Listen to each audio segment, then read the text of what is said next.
Hi, it's Mark Owen from Moose, Marketing and PR, the editor of Punchline Magazine, and welcome to Punchline Talks, the big interview. Today I'm joined by Rob Lister, the MD of Lister Unified Communications. Rob, welcome to Punchline Talks. Hi, Mark. Great to be on your show. Now, I know we've talked lots and lots of times in the past, but can you tell us, please, about Lister? How long has it been going? How many people do you employ? And what's the turnover at the moment, please? Okay. Yeah, so Lister Unified Communications is an IT and telecoms reseller business. We're based in Stonehouse. We're now celebrating our 20th year in business. We've got about 35 people involved in the company at the moment, and turnover is in around just over £6 million a year. Now, what's COVID been like for you? I mean, I know in the very beginning it was tough for everybody. We know that story, but what sort of happened with your business? Like everyone, it was an interesting, horrific, scary time to be in business. We were deemed an essential services business from the outset, because of the IT and telecoms links into buildings. So we kept working all the way through. For what it was worth, at the outset, we were very, very busy gearing up customers or clients of ours to be able to work remotely, work from home, divert phones in different places. And also with the medical practices, a lot of the doctor surgeries around the county suddenly had to change the way they were doing business or delivering their services dramatically. From the old days of having a few lines in and a team of receptionists farming them out from time to time to the doctors or nurses, suddenly it was all hands on deck. So they needed to ramp up and gear up their capacity dramatically to be able to have all the, the telephone calls from the triage and the nurses and the doctors and everyone else. So there was a lot of activity in that early phase.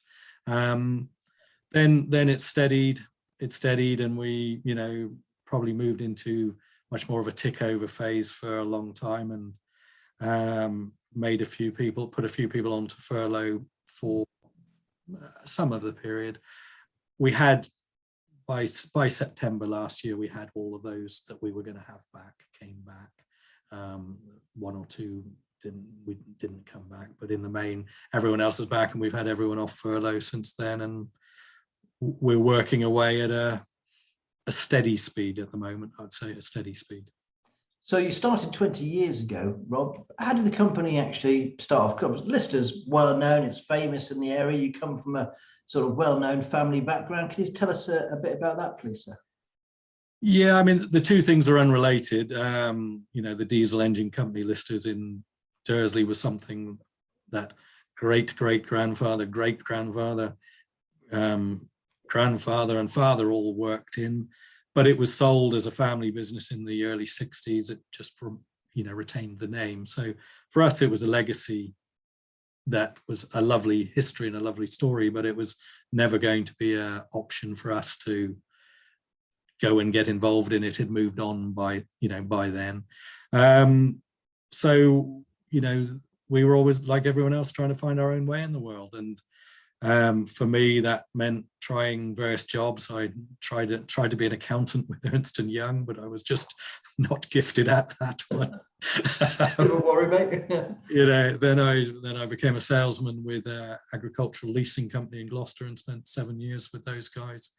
Absolutely loved that, but again, life moved on. And just around when the dot-com telecom thing was really going berserk around the millennium, I'd met somebody who was looking to start a business up, and it coincided with me completing an MBA, and felt it was time to have a go at that.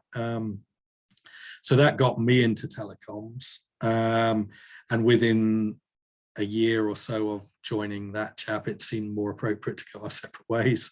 So we set up, Lister Communications in 2001. When you say who's we? With my brother Tom, who'd actually been in the smoked salmon business with a very successful business down 7 & Y Smokery for a long time there. He was looking for a change, so we came together, and it really felt like a very natural thing to do, to sort of create what is the first and hopefully more than not the last generation of a new family business that which brother Tom and I have been working together now for 20 years and gradually building this up into what it is today. Now, 20 years, a bit of a trailblazer, really, because telecoms industry is not as we know it now. iPhones weren't about. We're all learning to switch from, phones in your hall to going into mobiles, or these big brick things. Was that what it was like when you first started? We were probably just after the big bricks, there were genuinely mobile phones as opposed to car phones. But it was somewhere between analog and digital in those days for the phone systems. They were all office-based equipment, PBXs as they were known, public branch exchanges. The mobile phones were, they were not dominated by the names of Nokia and Cellnet and, Orange and names that have long since moved into, somewhere else. So yeah, the world of telecoms have changed exponentially in that period of time, from analog to digital to IP and cloud, which is the dominant and prevalent force today that represents 95, if not more than that, of what we sell and support and do. Have you always been interested in the technology behind the phones themselves? Yes, I like communication, and I like the tools that you use for them.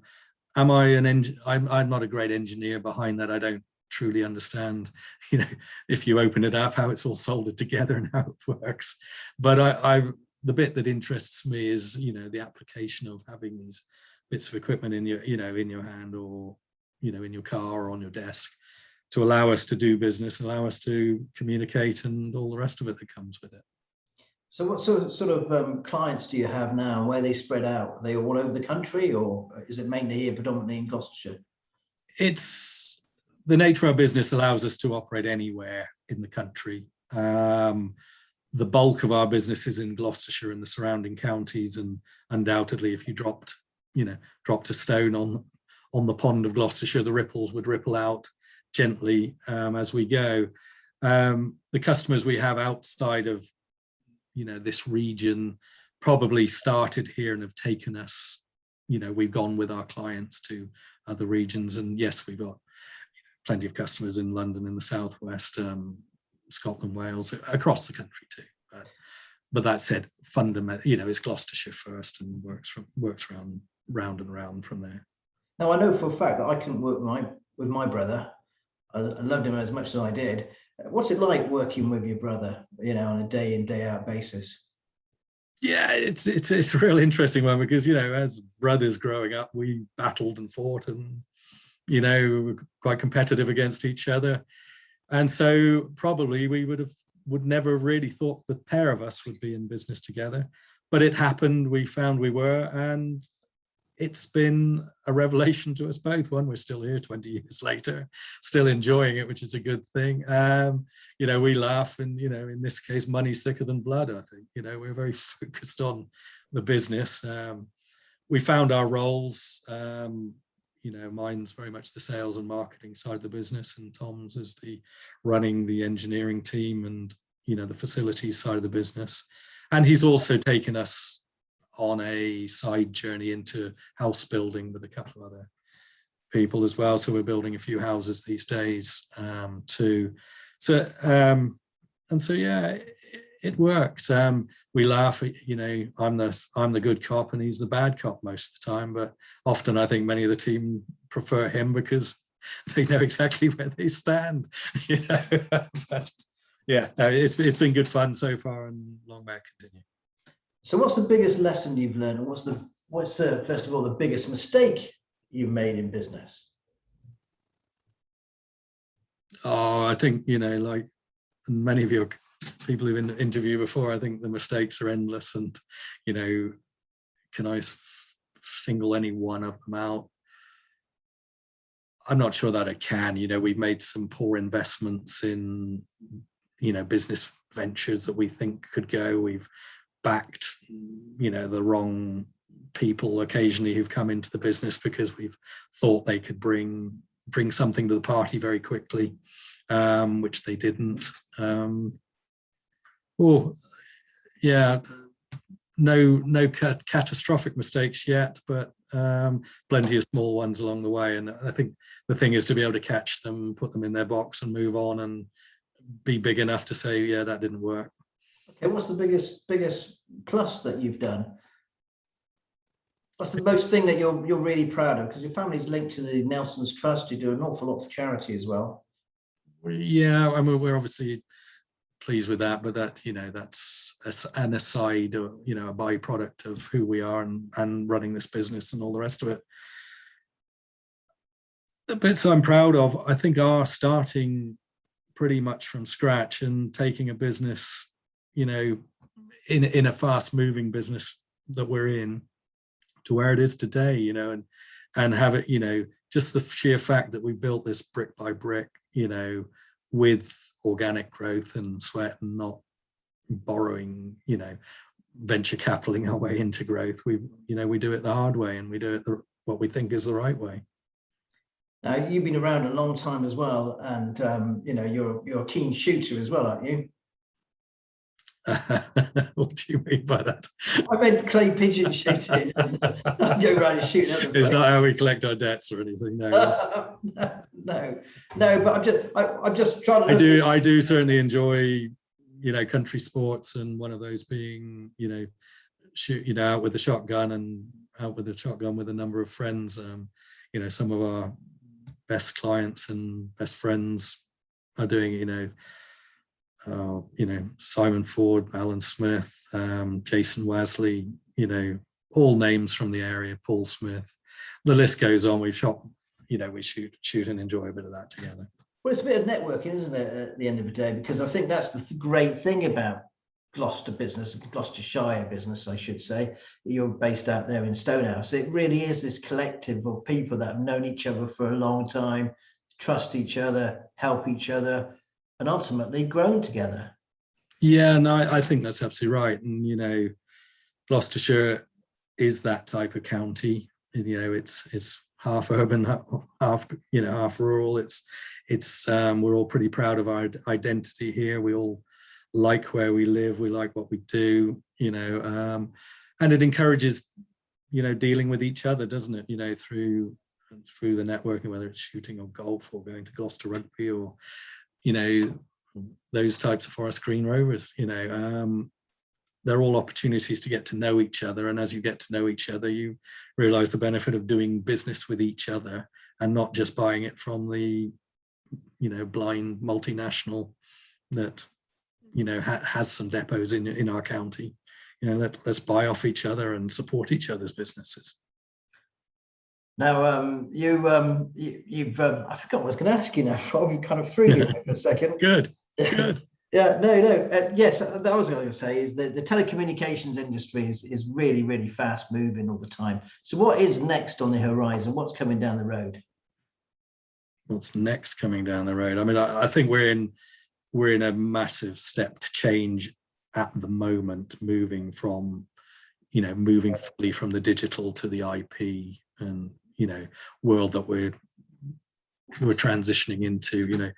The growth of much faster internet into our premises has opened the doors to so much more in terms of how we communicate. The convergence of your IT and your telecoms has finally come into fruition. It's something we've been talking about since I started, but it's only been in the last few years that it's really started to happen.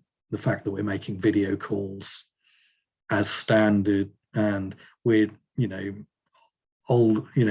anyone can do it now, can't they? We can do it across multiple platforms, whether it's through Teams or through Horizon or Zoom, FaceTime, WhatsApp, you name it. We're probably making video calls in 5 different ways, off that mobile phone, smartphone that, can act as our computer, it can act as our calculator, our camera, our music device, all the rest of it. So those are the big changes.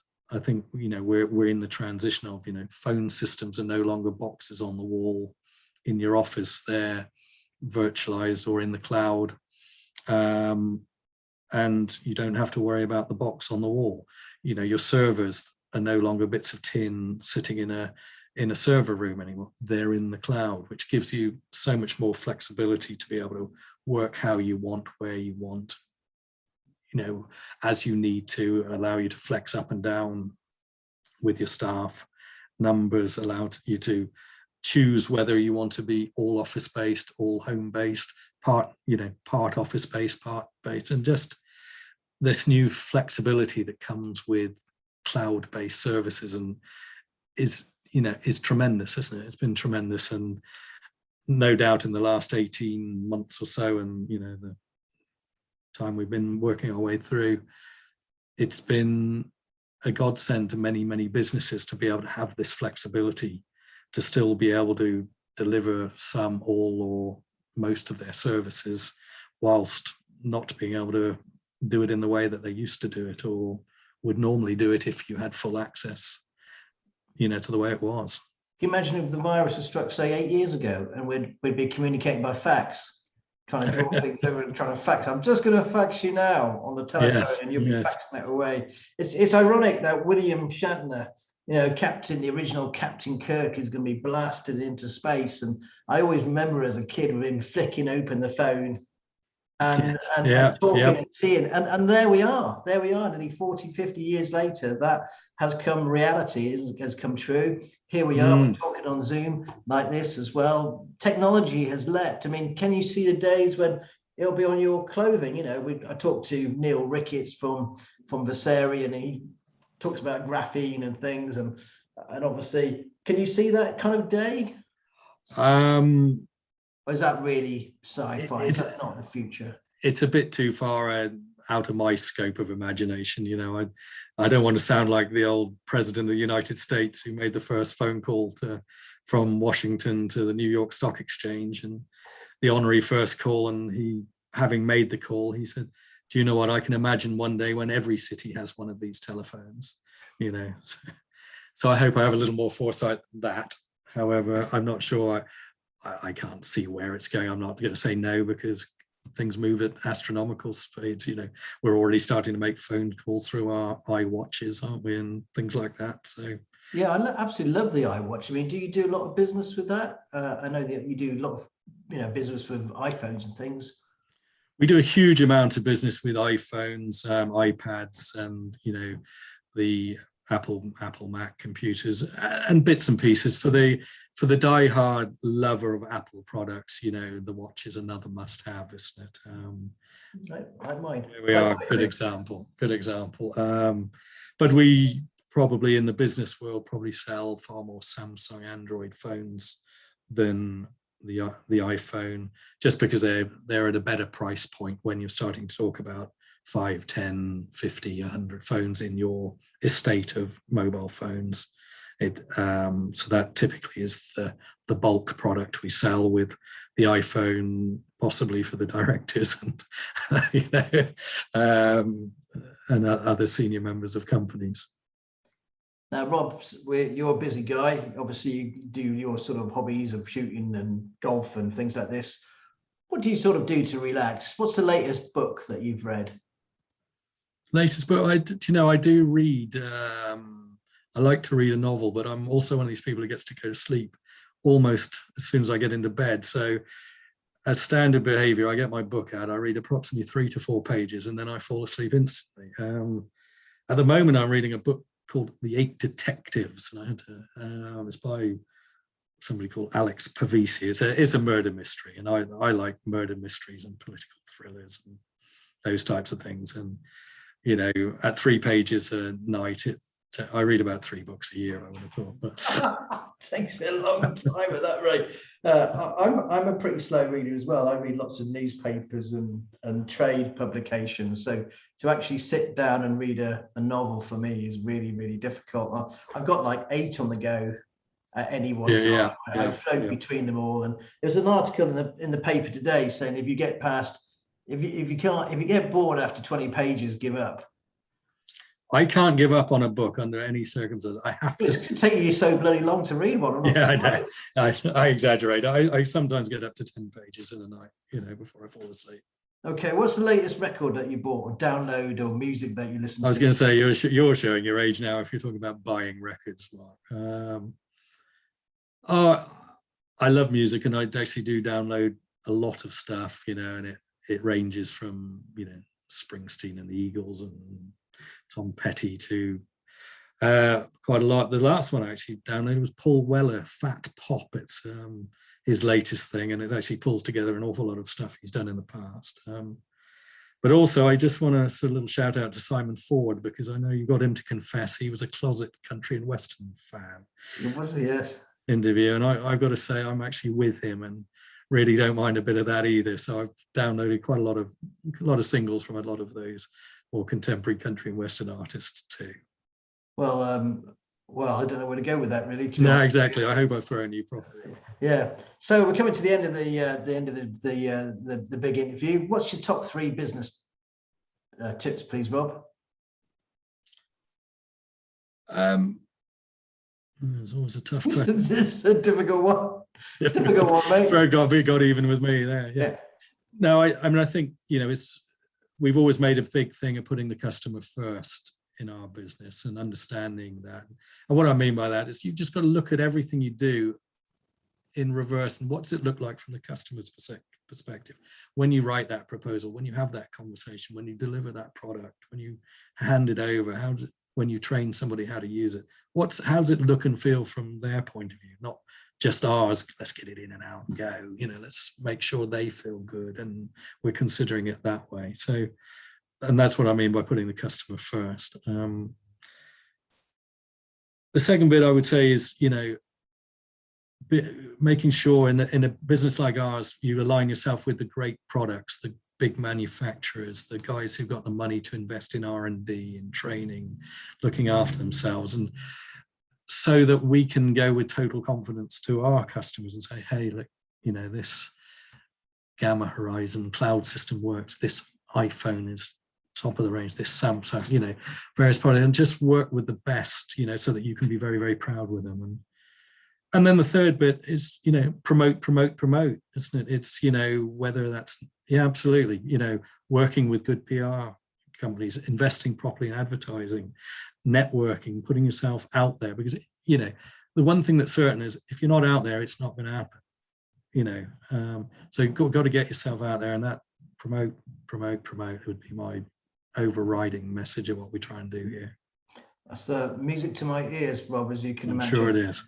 Now, the one thing I've got to say, because we normally wrap up there, but before we started this recording, we did actually have a little chat of how many times you said and that's what threw me earlier. How many did you reckon you said, sir? I had down 21. You bet it was going to be 21. I bet it was lower, but I bet I lost. You have. And with that, thanks so much. Thanks, Rob, for talking. Thank you very much. Bye. Bye-bye.